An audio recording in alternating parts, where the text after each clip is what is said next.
क्या उत्तराखंड के मुख्यमंत्री तीरथ सिंह रावत को इस्तीफा देना पड़ेगा?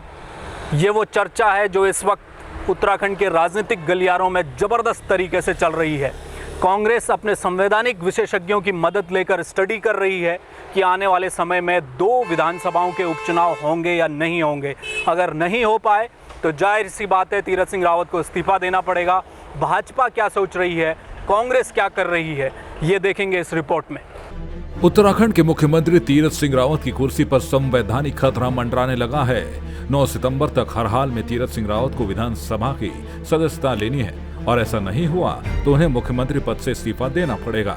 राज्य में इस वक्त गंगोत्री और हल्द्वानी विधानसभा की सीट रिक्त चल रही है। कोरोना संक्रमण के चलते चुनाव आयोग ने अभी तक इन सीटों में उपचुनाव कराने का फैसला नहीं लिया है। जुलाई अगस्त का महीना बरसात का है और गंगोत्री जैसे पहाड़ी इलाकों में चुनावी गतिविधियां कराना आयोग के लिए आसान नहीं है। तीरथ सिंह रावत के लिए समस्या ये भी है कि वो दोबारा अगले 6 महीने के लिए मुख्यमंत्री नहीं बन सकते, क्योंकि ऐसे मामले में सुप्रीम कोर्ट की पीठ अपने पूर्व के आदेश में कह चुकी है कि विधानसभा के एक कार्यकाल में किसी गैर विधायक को बिना चुनाव लड़े दूसरी बार मुख्यमंत्री नहीं बनाया जा सकता। उत्तराखंड कांग्रेस ने इसे राज्य के लिए एक और संवैधानिक संकट करार देते हुए बीजेपी की दूरदर्शिता पर सवाल खड़े किए हैं। अब आप सोचिए कि संविधान के हिसाब से प्रदेश के अंदर उपचुनाव नहीं हो सकते। गोपाल रावत जी के निधन के बाद से लेकर अगर सरकार का कार्यकाल देखें तो वो 1 साल से कम का होता है। ऐसे में मुख्यमंत्री के ऊपर अब तलवार लटक रही है। 9 सितंबर से पहले वो मुख्यमंत्री पद पर बने रहेंगे, लेकिन उसके बाद प्रदेश का क्या होगा? आपके पास सिर्फ अब 3 विकल्प बचे हैं हमारे राज्य के पास कि या तो चुनाव समय से पहले कराए जाएं, या राष्ट्रपति शासन लगाया जाए, या जो 56 विधायक बचे हैं उनमें से एक को मुख्यमंत्री के रूप में चुना जाए। लेकिन बात वहीं पर आती है कि आपने उत्तराखंड के साथ आखिर ऐसा धोखा किया क्यों? आपने सल्ट का उपचुनाव क्यों नहीं लड़ाया? उससे प्रदेश का खर्चा भी बचता और उससे मुख्यमंत्री स्थापित भी हो जाते बाकी समय के लिए। कांग्रेस के पूर्व कैबिनेट मंत्री और संवैधानिक मामलों के जानकार नवप्रभात के मुताबिक उत्तराखंड के वर्तमान मुख्यमंत्री तीरथ सिंह रावत को संवैधानिक प्रक्रिया के तहत कुर्सी छोड़नी पड़ेगी।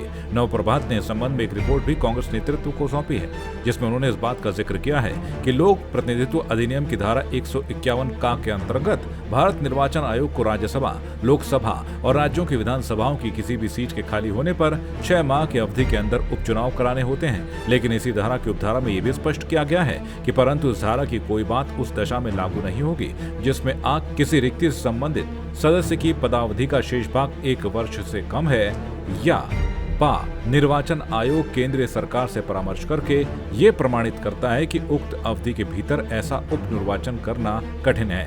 इन प्रावधानों पर गौर करें तो तीरथ सिंह रावत के लिए कुर्सी पर टिके रहना आसान नजर नहीं आता है।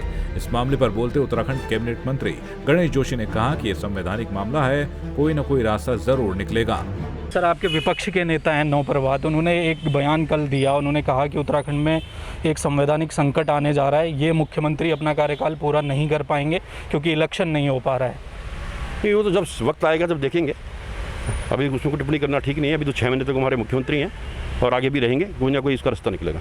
कोरोना महामारी का समय है और चुनाव का पूरा फैसला अब चुनाव आयोग को लेना है। वो तारीखें कब होंगी, इसको लेकर आप सभी राजनीतिक दलों की नज़रें चुनाव आयोग पर टिकी हुई हैं।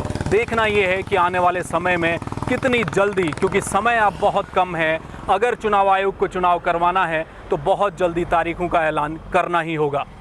कैमरामैन प्रदीप बिष्ट के साथ हेम भट्ट, जय भारत टीवी।